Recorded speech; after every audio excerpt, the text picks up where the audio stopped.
What's going on, everybody? This is Kyle from HospitalityMD. We are on location at the #1 hotel in Chicago, LondonHouse Curio Collection by Hilton. Join me as we interview General Manager and Vice President Juan Leyva. This is the road to #1 hotel in the city on TripAdvisor. Before we get started, subscribe to this channel, turn on notifications for this channel, like this video, comment on this video, and share this video. Let's go.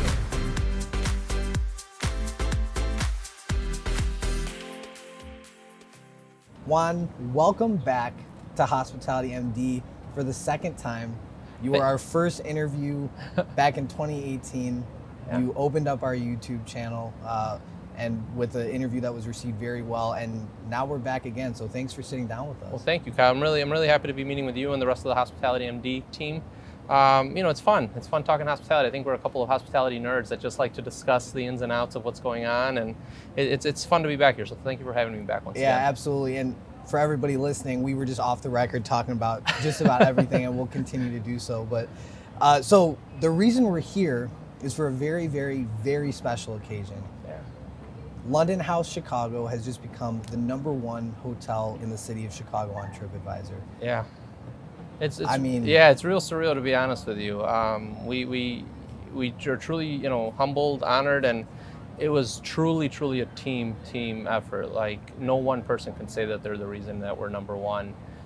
It took from the front desk agent to the doorman, the bellman, the housekeepers, to our social media team, to our sales team. It really, housekeeping team, F&B team, it was a true team effort to get here. So it's really humbling that it took so many people to get this one goal accomplished. So you don't take all the credit then? No, never. I'm lucky enough to be the face of the property and humbled enough to be able to represent this great property, but it's because of the team that we were able to accomplish this goal. So we talked a lot, the last time we talked, the hotel had been open for what, two and a half years? About 2 years. When we spoke. So, and maybe everybody doesn't know exactly, but that's a very immature, infantile state for a property. You don't have your historical data that most properties would. You don't have, maybe your mix of sales is still kind of volatile. You don't know where your revenue's coming in from. So much so the team is new, the product is new, everything's new, right? And even though it was a shiny new toy at the time, right? The brand new hotel at the intersection of Michigan and Wacker, it was still immature. And how long had you been in your GM role at the time we last talked? About a year and a half maybe at most. Yeah, about that time. So when we look back at that interview, you were a year into your first GM role, and the property was in its volatile stage. Now we sit here today. You're the VP of the company, so promotion. Thank you, yes. And how many hotels do you oversee now? Including LondonHouse, so I represent LondonHouse, and then there's 6 others, so a total of 7. It's a lot of hotels. Yeah, I'm fortunate to have a great team around the hotels. They're all in Chicago, so that's also very easy for me in the sense that I'm not traveling all over the country, and I'm able to give LondonHouse the attention it needs, and I have great GMs at each of the properties that can man the properties, and whenever they need me or any assistance, I'm here for them. So it makes my life easier. Certainly, and a good leader always helps too. Thank you. So let's talk about the last couple of years, right? I mean, and even 2020 included. Yeah. Right? Oh my God. And I know, we don't want to keep talking about 2020, but it's relevant today, and as is the rest of the history, because you, to my understanding, set out to be #1 on TripAdvisor. Is that correct? That was a goal. You know what? No. So I'll be honest with you. It was never a goal to be #1. It was a goal to be top 10. So when I interviewed, actually, the general manager at the time, Jermaine Anderson, he interviewed me and he said, one of the goals should be that we should be top 10. This property should be in the top 10. So I literally wrote down in a notebook the top 10 hotels at the time that were on TripAdvisor. And I still have that notebook. I actually showed it at my staff meeting last week. And I ranked the top 10 hotels, like, okay, this is who we got to beat. So the goal was top 10. At the time, the Langham was the #1 hotel, and they'd been open for several years. And in TripAdvisor, as you know, and some of the listeners might know, but there's you could either get a 1-star, 2-star, 3-star, 4-star, or 5-star. Bad reviews are 1, 2, or 3. So at the time, the Langham, they had been open about 3 years, and they had 0, 1, 2s, or 3s. So I really, that's out of this world. That was nuts. So I really did not think that they would drop that spot. You know, when we opened, it's a new hotel, new rooftop, high volume rooftop. We got a 2 here or 3. It was hard to get on the rooftop. Here's a 2. So when we started getting a couple 1s or 2s, I was like, there's no way that we'll take the number 1 spot, because the Langham has no bad reviews and they've been open for several years. So the goal was never number 1 at the time. It was always top 10. And we were, you know, that was the rallying cry. Every orientation, I had several slides dedicated to being top 10 on TripAdvisor. I would randomly walk around the property and quiz room attendants, front desk agents on where we were ranked at the time. I'm like, where are we ranked? And so it really became just this whole rallying cry from the moment we opened until we achieved it. And then every year we set certain goals. And the first year wasn't top 10 because it wasn't realistic. Sure. So the first year was, let's break the top 100 because we had 0 reviews. And then we did that. The second year, I think we were 58. So it was like, okay, let's break the top 50. We did that. And then every year we just kept moving the bar higher and higher because we were setting what we felt were realistic goals. We weren't going to say we'll be number 1, you know, in a week, because you're going to fail and everyone's going to be disappointed. So we were setting these goals. When we got into the top 10, it was amazing, you know, everyone, and the best part of I remember how I felt for you. Thank you. I remember I was like, hell no, yeah. You know what the best part was? It was that I'd be in my office and a room attendant would walk by and they'd be like, top 10, you know, Mr. Juan, top 10, or a front desk agent would come by. And it wasn't me like saying like, hey, do you guys know where we're ranked anymore? Where it was when we started. It turned into them telling me where we were ranked. Or even with our front office team, when we'd get a 1 or a 2, I would email the front office team and be like, hey, you know, my director of front office, Paloma, I'd be like, we have a 2, what guest was this and how can we make it right for them? And it got to the point now where I come into the office and I'll have 3 or 4 emails between Paloma, you know, her team, Matthew and Safe, where they're exchanging emails on like, hey, what happened with that guest? How did we make it right? Did we drop the ball? What happened? And I didn't even know that we had a 2 at the time because it came in overnight, but they're so on it that they're already trying to fix it before I even told them. So anyway, moving forward, when we got into the top 10, I was very happy. I think we moved up to number 7. We were 7 for several months. And then we got to 4 and I was like, okay, top 5, I can live with that. You know, we'll take it. And then I saw the Langham getting, you know, they moved down to 2 or 3 and another hotel took the number 1 spot. And I was like, whoa. You know, that this has been like a staple for years. Yeah, it had been number 1 for many years. Right. And then another hotel that had similar percentages that we did in regards to the, you know, 1, 2s, and 3s and 4, 5s got the number 1 spot. And I'm like, huh. So that kind of was like, okay, if we're number 4 now. So which do you mind disclosing? Sure. So the Trump right across the street, actually. Okay. Yeah, they you know, I remember they took a hit when the presidency happened because people were unfairly to them were taking shots, giving them bad reviews, and not even staying at the hotel. But Sure. They were not happy with the political climate. So I remember they dropped, you know, I forget where they dropped, but they dropped significantly. And then I believe they had a new general manager, which I'm good friends with Gabriel. He's a really good guy, and he really turned that around. And they got into the top 10, and I'm like, wait, okay, they got the top 10, and then they got 5, and then they got the number 1 spot. And that made me, okay, you know, we have similar percentages than they do. We should be able to get the number 1 spot as well.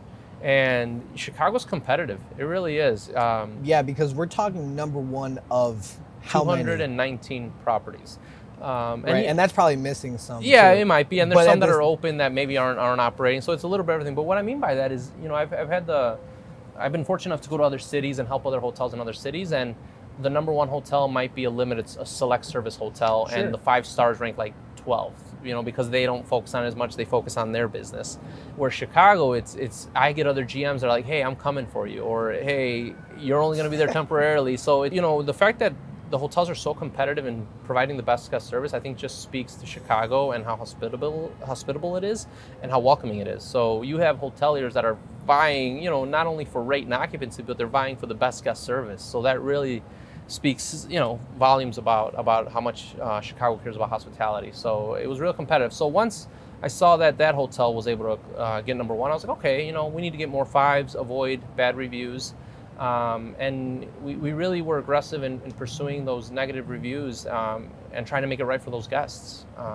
And eventually we got to number 1, and it was exciting. Again, the front desk told me. I didn't realize that we had gotten number 1. And then they sent an email to all managers screenshotting it, and they're like, we just got number 1. So it was a huge win for us, and definitely not complacent with it and not content with it, because I know that other hoteliers are coming after us for that top So spot.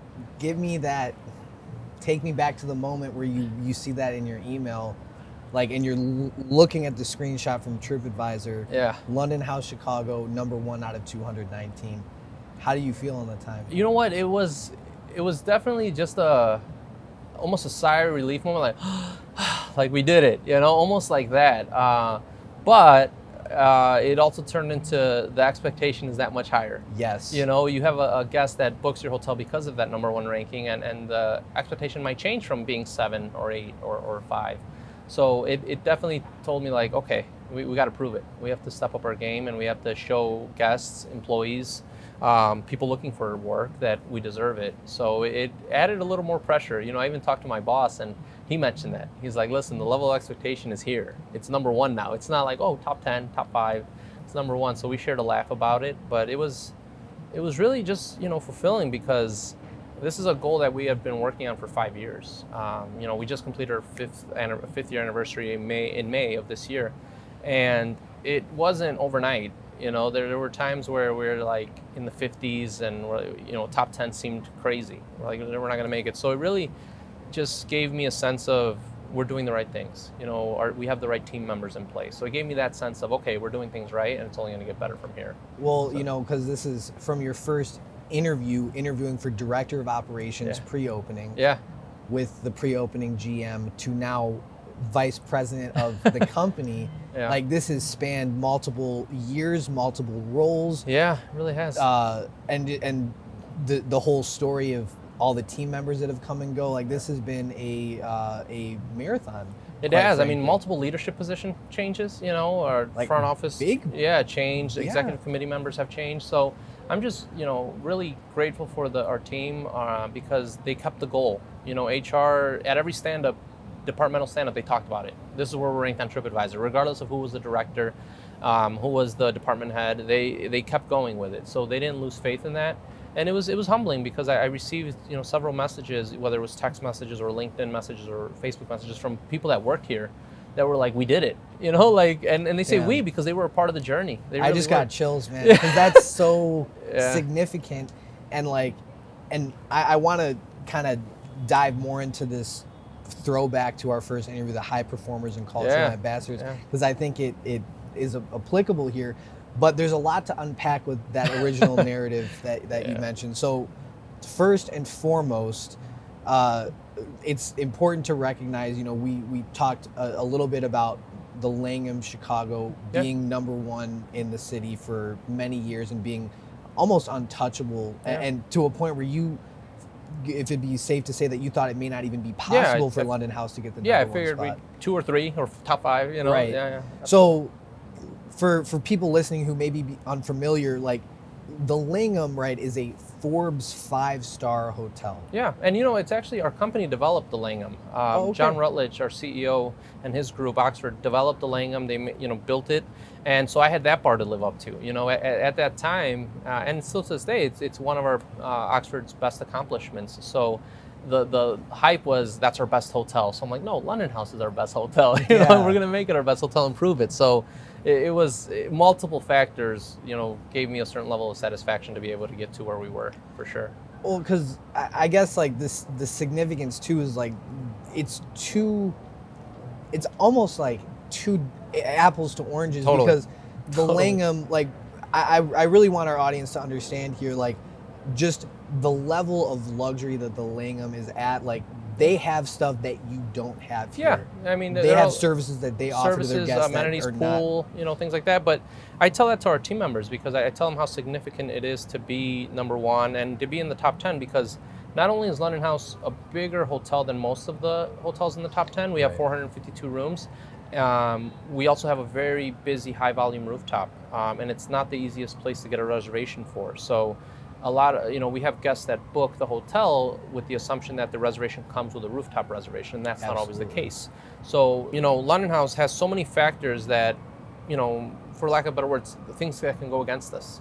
Being in the busiest street corner in Chicago, you have sirens, you have cars honking, you have just this busy world. So to be able to compete with those hotels that are true 5-star, 5 diamond, that have 24-hour room service, that have, a pool that, we don't have a pool, but we make it up with service. And I think that's how a lot of hotels can differentiate themselves, is you might not have the bells and whistles of another hotel, but everyone has people and everyone offers services, so you should be able to come back with that. But like you said, I mean, the Langham is a true 5-star, 5-diamond. Trump, which is one of the other ones I mentioned, is a 5-star, 5-diamond property. Peninsula's up there. The Four Seasons is up there. So all of the true 5-star, 5-diamond hotels are in the top 10 and top 5. So to be able to compete with that was very humbling, but also a great sense of accomplishment.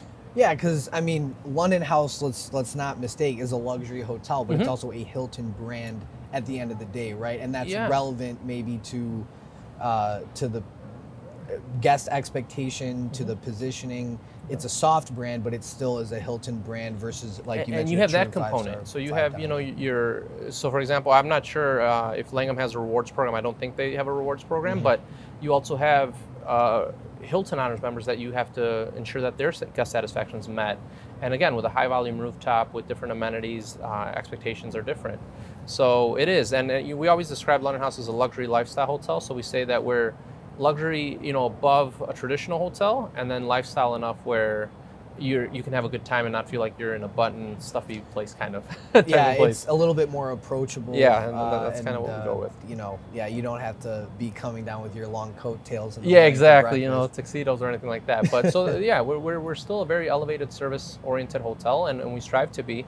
But we also understand that lifestyle and approachability is important to today's guests. So we focus on that as well. Why is it important too? Because I think for our listeners to understand as well, the significance of TripAdvisor rankings in such a competitive market like Chicago. Like, why did your pre-opening GM say this is a goal for us, this is a priority, and how does that impact your business?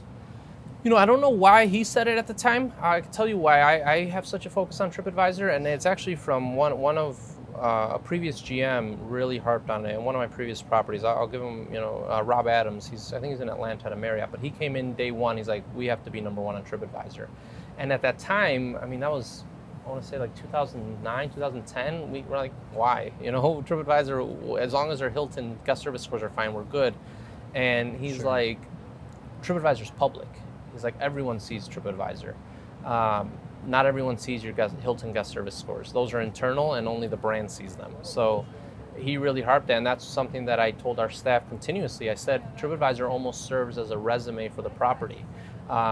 Things might not be going well at the property, or you might have internal issues that you're trying to resolve, but if you're ranked high on TripAdvisor, people make the assumption that it's that property's performing on all cylinders. So that way it was important, because one, it shows the public that we have a well-run operation.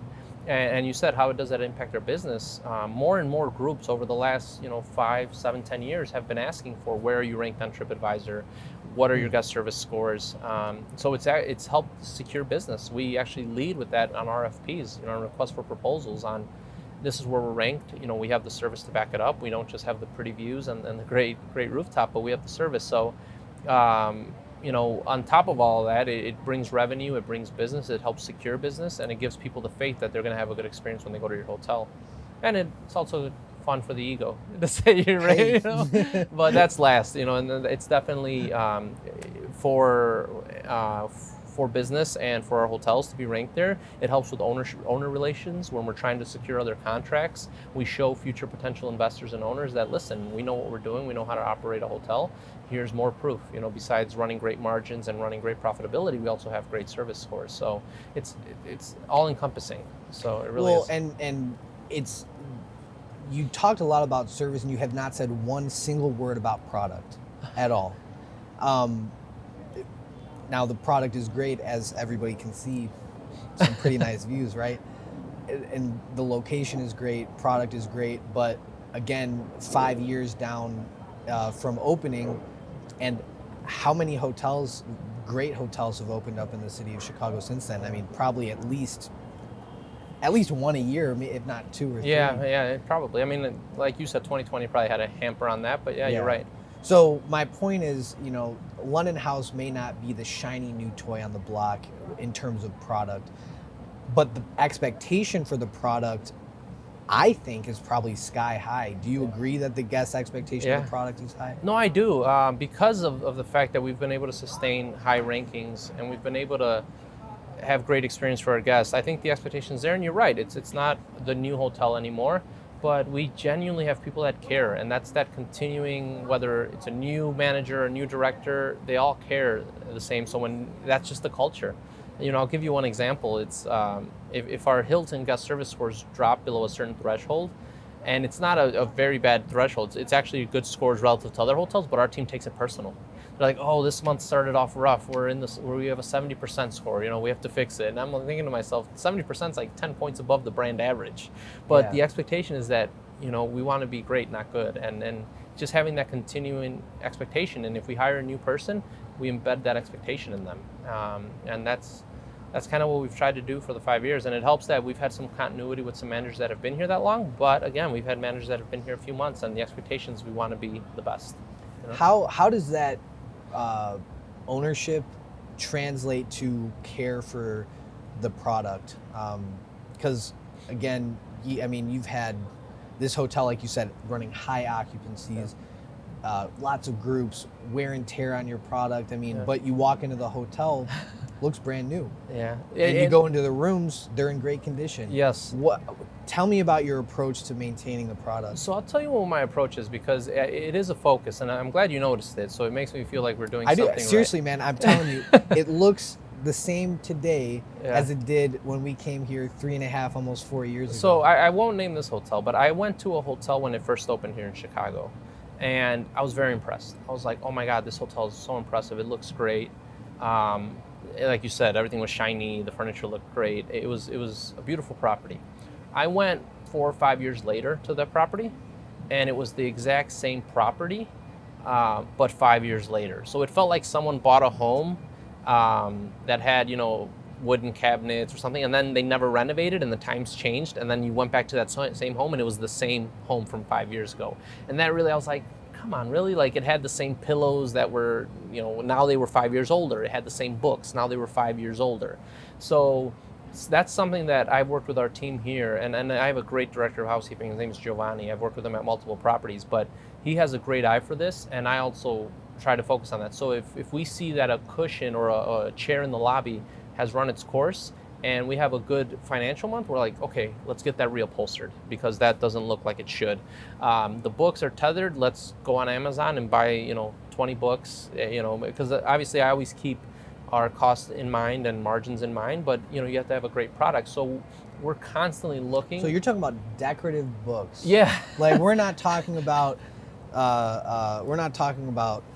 linen and laundry operation. We're not talking about like those like big things that are going to be like a major product. Like, we're going all the way down and talking about the decorative books. Don't get me wrong. That's obviously if we're looking at decorative books, we're also looking at linen, robes, in-room collateral, pillows, things like that. But we're constantly, I keep being reminded of that property that I went to, and I was like, oh, really? This is what it looks like 5 years later? But I want people to come back and say, oh my God, this looks either the same or better than it did 5 years ago. Because there are things that we've actually, I'll go back to reupholstering, because you'd be surprised how much a little padding and reupholstering does to your furniture in the lobby. It makes it look brand new, and it's at a very minimal cost. But there was furniture that we didn't like how it looked, so we added reupholstered a brand new color, and we're like, this looks better than it did. But again, we constantly are looking at those things. Okay, the floor here looked good 2 years ago. What did we do with it that we're not doing with it? Let's fix that. So it's really just looking at those things and keeping an eye on those things. And it's a focus that everyone looks for it. I'm glad that it's not just me and the director of housekeeping. Someone from the front office will come in, hey, this chair looks terrible. Can we buy a new one, or can we get it fixed? Absolutely. Engineering constantly, hey, Juan, can we have a few dollars for this project because it's not looking good? And it's things that maybe, are not impacting the direct guest experience, but it is part of the aesthetic, part of the feel. And when you go to a hotel, it's not just about one thing. Yes, service matters, but it's also the smell when you walk in, the look when you come in, the lighting, the music, all that plays into effect. So I'm blessed to have a team that looks at all those things, and it's been constant reinforcement to do that. There's definitely a psychology associated with the perceptions that the guest has that is subconscious. Like, I didn't notice that because I'm sure that there's a piece of furniture in the lobby that's a different color than it was when I was here to interview you the first time. Might have been. You know? And I didn't notice. Yeah. But what I did notice, and also I may have a little bit more of like an eye for this than like the average guest. As a hotelier, but when I'm walking in, I'm like, and now I'm walking in just like a guest thinking, okay, we're here to interview Juan about the #1 hotel on TripAdvisor. So what does the #1 hotel on TripAdvisor look like? Yeah, exactly. And like, you know, I knew that it was going to look great, but as I walk in, I'm like, I'm thinking, okay, this looks really, really, really good. Well, I'm glad to hear that. So great job, by the way. Thank you. No, again, my team is they're phenomenal. Yeah. And tell me a little bit about the room product as well, because I think, again, Hilton brand, right? Mm-hmm. When a guest comes to this type of property, soft brand #1 or even top 5 recently, and just the expectation of the room is 100% going to be higher, because for a lot of people, especially the leisure traveler who we've been seeing a lot more lately, that like that room is kind of the nucleus of their experience for most people. So aside from design, which has been done very well, what are you doing to keep these rooms looking great? Tell me just a little bit about your preventative maintenance program. Sure. So it's constant.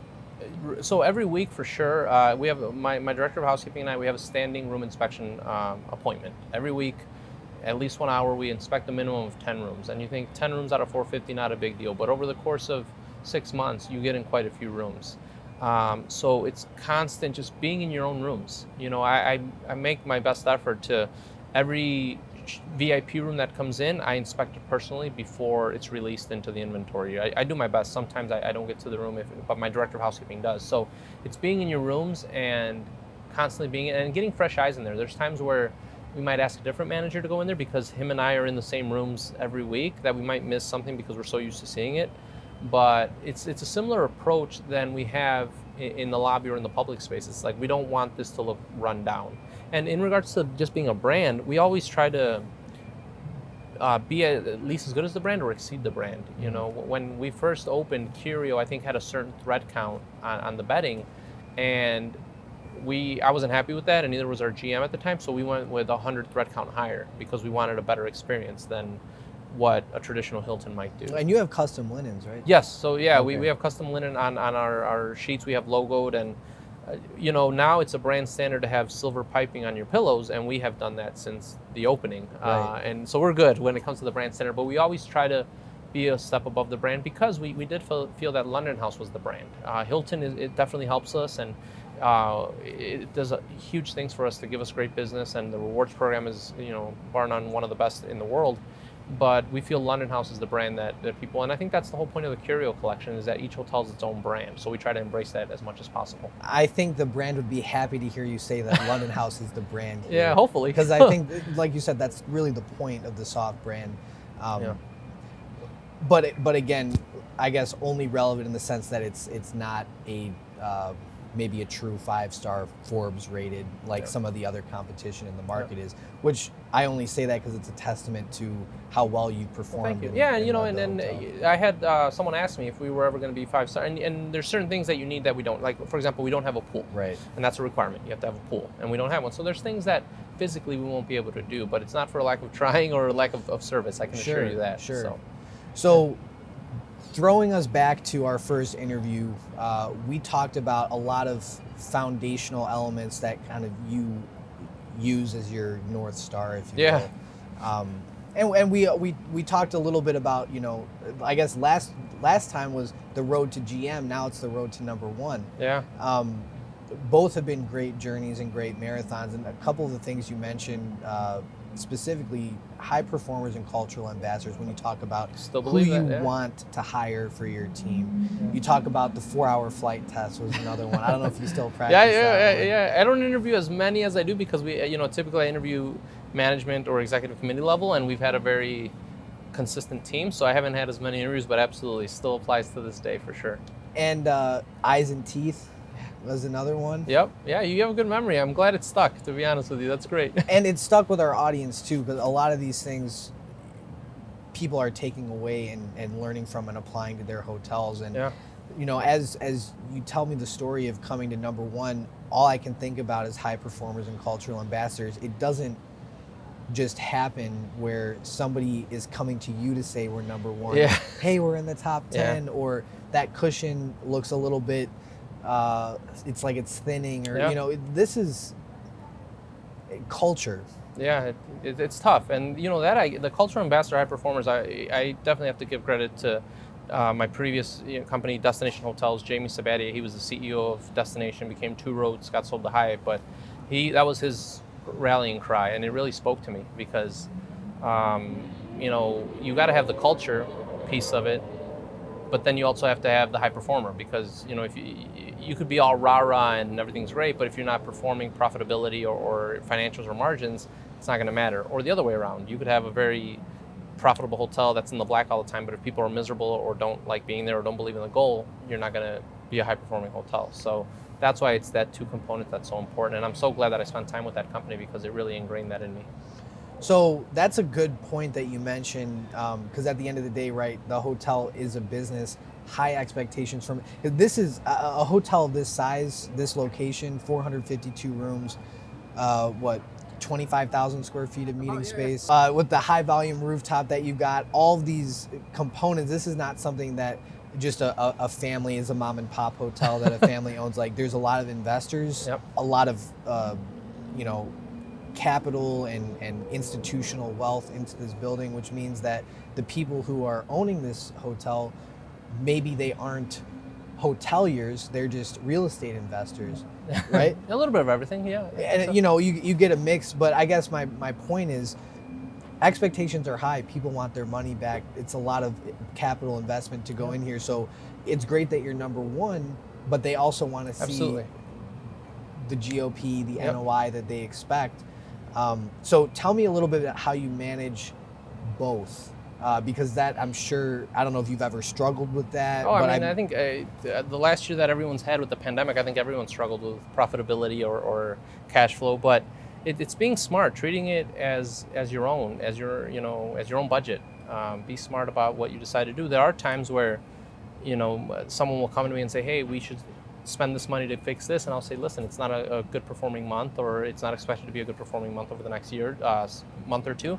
So we table it and we push it, and we'll do other things to get creative with it. We hide that pillow, we hide that book, or you know, things like that, or we find a different cost option. But it's treating it like it's your own. And I always said that about running a hotel is you treat it like it's your home, because you're the representative, you're the face of it. You know, here I'm doing this interview, and there's 300 employees that are helping me run this place, but I'm the face of it. So you have to treat it that way. So that's how I treat it. And if you look at the financials, you get a feel for how much revenue is coming in. And, you know, being here since the hotel opened, it's given me an idea of what good revenue is in a certain month, whether it's our rooftop, whether it's our banquet operation, whether it's our lobby bar or rooms, and what's not a good month. So it's given me a sense of that. And for the first year or two, there's no history, so it's more challenging. So now, 5 years down, I have a good sense, okay, rooftop is doing X dollar amounts a day, should do this at the end of the month. We should have enough to, you know, hire another manager or get new furniture or something like that. So it's really knowing your property, knowing it, and treating it like it's your own is my recommendation for that. And like you said, a lot of that, it sounds like, comes with time. Yes. To a certain extent. Yeah. You don't know what you don't know. Yeah. You know, I think last time we spoke, I was very anxious to be a GM, and I was like, why aren't I a GM? And I'm grateful that it took a little bit longer than I would have wanted, but it had me learn a lot. And you don't know what you don't know, and the biggest teacher is experience. So I'm grateful for all that experience, for sure. Yeah, I mean, it's tough to, you know, I feel like we, coming up in the business, it's not easy, but most of our experience comes from operating the hotel. Yeah. You know, we learn how to manage the hotel when it's sold out and get that perfect sell. You know, as your front office manager, you know how to put in a good preventative maintenance program if you're a chief engineer, director of housekeeping, or director of rooms. And you know how to build a great culture, and you know how to give a great presentation and rally your hotel around a mission. But then you become the GM or the VP, and it's like, okay, wait a second. So now I'm responsible for the cash flow. And having a great director of finance or controller will go a long way. I'd be remiss if I didn't mention our director of finance, Liliana. She really keeps me in check, and we work together. We really work collaboratively on what makes the most sense to spend and what we can hold off for another month, things like that. So having a good finance person goes a long way, just like having a really good HR person goes a long way, and surrounding yourself with the best people. And I think that we mentioned that in the last interview. You surround yourself with people that fulfill your areas of weakness or areas that you're not an expert in, for sure. So. Well, and it sounds like you've grown since because like you, just like many of us, myself included, strong rooms background. Yes, yeah. But this hotel, as we say, the F&B component is so critical to this property. Yeah. So I'm sure you've learned a lot about food and beverage as well, even though you do have a strong director of food and beverage who brings you up. Yeah. Learning about that and then using your director of finance as a resource as well. Just a practical tip for our audience, if you don't mind, like what are some things that we can all be looking at? Like when you get your P&L, sure. Where are you looking to say, like, okay, to maybe cut or to look to eliminate some expenses and help your flow through that's going to impact the guest experience the least? So to be honest with you, one of the first areas I look at, if we're talking about food and beverage in particular, I look at food cost and beverage cost, because that just shows how you controlled your inventory to your sales. So I look at that, and there's different metrics that different companies have. You might be under 30% in food costs, you might be under 32% in food costs, but I look at that because we have a very talented chef and talented team that we can get creative and say, okay, let's not use this, maybe we use chicken instead of beef on a certain dish, or maybe we, change the portion to be more friendly to the guests and also more profitable. So that's one of the first places I look at. But, one of the last places I look at is labor, because, I do look to see that we're not overstaffed, but that is going to have a big impact on the guest experience. So when you're talking directly about the guest experience, I look at areas where,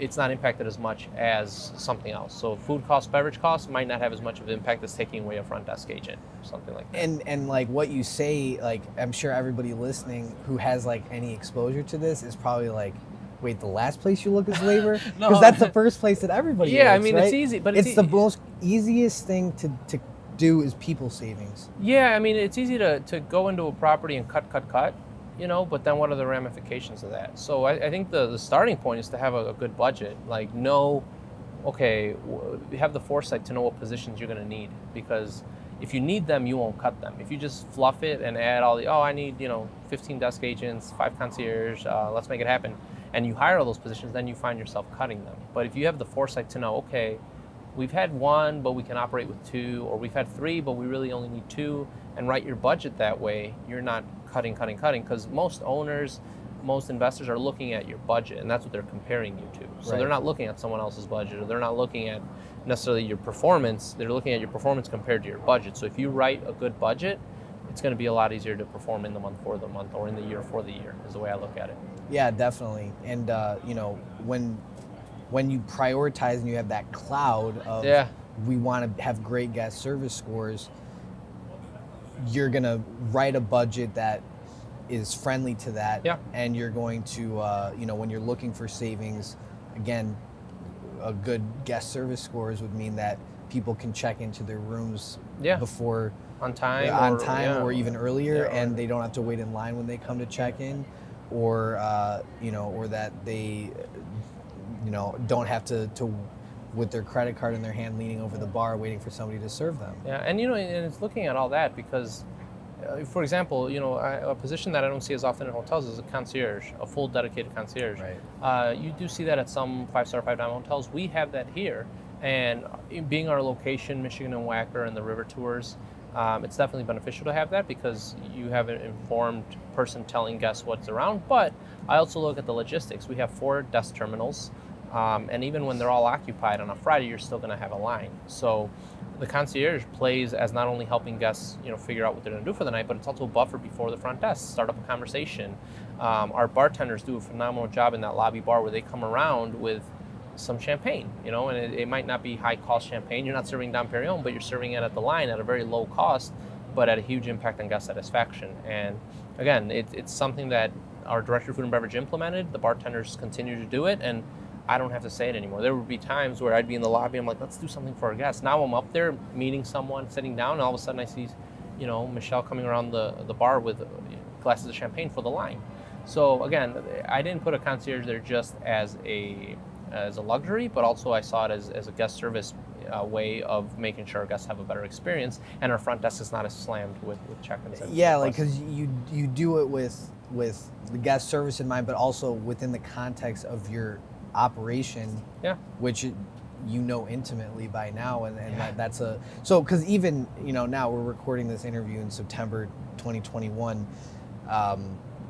We're not out of the pandemic yet, and I mean, concierge, that seems like a lot of fluff, right? Yeah, you know what though, London House is we're fortunate to be where we are occupancy wise and revenue wise, and I think it had a lot to do with not closing. So we didn't close when the pandemic hit. We actually went on offense. A lot of hotels went on defense, and unfortunately we did have to defer low employees, lay off employees, but sure. The president of our company, he went out and got a contract for healthcare workers here. So in the start of the pandemic, for the first couple of months, we were running 80% occupancy, and most hotels were in single-digit occupancy. So again, it is a luxury to have a concierge, but I think it's a necessity, and we have the revenue and the margins to justify it. And we always look at it that way. We don't just say, oh, we need a concierge, or we need 5 desk agents, or we need this.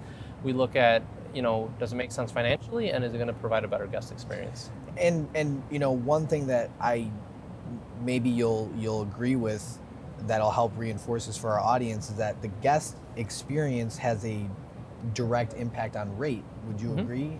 Absolutely. Yeah, I mean, last year when the pandemic hit and, there were the incidents in the city of Chicago with the rioting and things like that, and rates were not as attractive as we'd like to see them, it did have an impact on the guest experience. One, because you're not having the amount of revenue that you would want, so you might not have as many team members around, and it just has an overall impact on guest experience in general. So I think it's a direct reflection. We have a saying that we have a 3P philosophy that our president introduced to our company. It's people, performance, profit. You need great people, they need to perform, and that gives you good profit. So it's all tied together. I mean, you know that. Yeah, well, definitely. Yeah, absolutely, yeah. So to wrap it up in one sentence. Oh my God, I hate these things. In one sentence, why do you think you're number one? In one sentence, I think London House is number one because we have great people that care.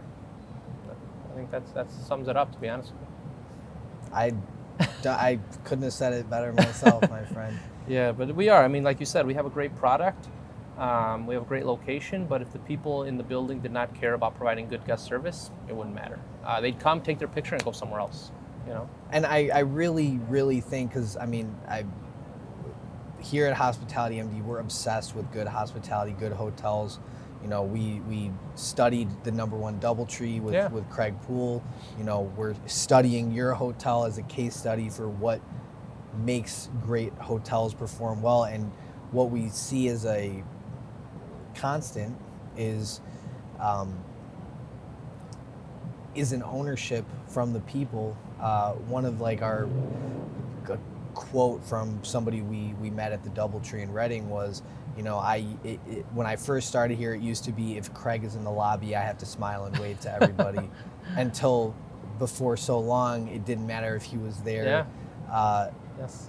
I started doing it because I wanted to do it. Sure. And just kind of as you mentioned earlier, when you're telling people, all right, where are we at on TripAdvisor, quiz, and then eventually they're coming to you telling you this. And it just seems very similar to me. And I just think that's a good leadership. Yeah, it's not secrets. It's not the secret sauce or the secret thing. Someone told me, what's the secret? And I was like, listen, it's kind of like getting in shape. Eat right and exercise, but you need the discipline to do that every day. Just like, what's the trick to getting higher on TripAdvisor? Great guest service scores, employees that care, and That's it. But again, it's the discipline of following up with guests, making sure that they're satisfied with their stay. We got to a point on TripAdvisor where we were reaching, as I mentioned, 1, 2, and 3 is bad, 4 and 5s are good. Right. But with the help of our social media team, we work with a company, Lynch Communications, and for social media, and our team members, we were reaching out to guests that gave us 4s. And we're like, thank you so much for your review.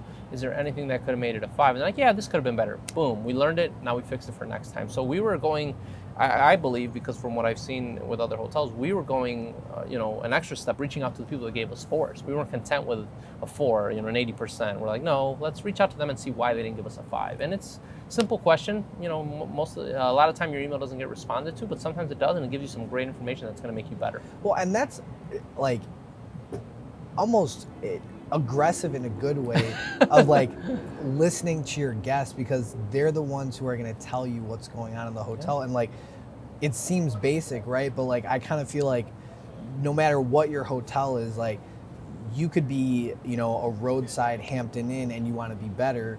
Well, I guess I would challenge them to think, okay, what is your PM front desk agent doing, or your night auditor doing? Yeah. Have them reach out to the guests who even rated you a 4, and find out, so you can hear and then actually process it and then take action on those things. That's the main thing, is taking action on it, because if you get the feedback and you don't do anything with it, what's the point? So we do our best to make sure that we are trying to fix the things we need to fix. There are things that, for example, on the rooftop, a lot of our Hilton Honors Rewards members will often say you should have tables reserved for Hilton Honors members, and we do. We have several concierge tables up there that our concierge is allowed to book Diamond members, Gold members, Silver and Blue members. But now that is a smart idea. Yeah, so it helps, but also we have 452 rooms, and our capacity on the rooftop is 200, up a little bit above 200. So you're not going to be able to accommodate 452 guest rooms on the rooftop. So we do things that help, but we do have limitations sometimes that unfortunately are unavoidable. And despite the limitations, despite the maybe sometimes hard to manage guest expectations or challenging to manage guest expectations, you've still managed to make it happen. Yeah, and I'm so proud of you. I'm so happy for you. Thank you. I think, the first time we ever met was you were at Indian Lakes playing golf. Yeah. And this new hotel, LondonHouse, I remember, was just in the process of becoming a thing, and now here we are celebrating number 1. Yeah, here we are. It's crazy. Yeah, I remember that you and Greg were at the Hilton Indian Lakes, and it was either we were about to open. I think it was like April, and the hotel opened in May. Yeah, something it along was. those lines. We were about to open. Yeah, it was still, I guess, it was more than an idea, but it wasn't real yet, and now we're celebrating. I'm man. telling you, it's surreal. It really is. I'm blessed to come to work every day and then have the team members around me that I do, because I know that they care. When I leave the property and I'm off, I'm like, there's people that care. We're well taken care of. So it's a good feeling to be able to say that. Definitely. Well, Juan, thank you. Oh, thanks, Kyle. Appreciate it, man. Pleasure as always. Yeah, of course.